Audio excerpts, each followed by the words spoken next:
పెళ్లి కాక మునుపు కూడా కన్నె పిల్లలు కూడా చేసుకుంటారు. ఇది అంటే పెళ్లి కాని యువతుల్ని ఏమంటాము, కన్నె పిల్లలు అంటాము. పెళ్లి అయిన తర్వాత వివాహిత స్త్రీలు అంటాము, లేదా సౌభాగ్యవతులు అంటాము. ఇక రకరకాల పేర్లతో చెప్తూ ఉంటాం. వివాహం అయిన తదుపరి తప్పనిసరిగా ఈ వ్రతాన్ని ఆచరించుకుంటారు.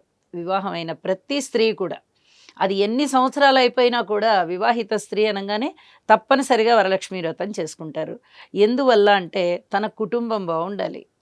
స్త్రీ ప్రధాన పాత్ర పోషిస్తుంది అందులో.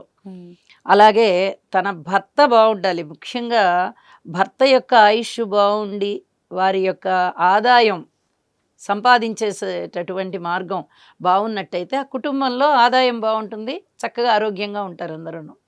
కాబట్టి ఆదాయం బాగుండాలి, ఆరోగ్యం బాగుండాలి, సంతానం బాగుండాలి, ఇతరత్ర కుటుంబ సభ్యులు. సంతానం అనగానే ఇక పిల్లలు మాత్రమే వస్తారు, కానీ అత్తమామలు, మరుదులు, బావగారులు, తోడుకోడళ్ళు, ఆడబడుచు భర్తలు, ఒకప్పుడు మంది ఈ హిందూ కుటుంబాలలో అందరూ కలిసిమెలిసి ఉండేవాళ్ళు.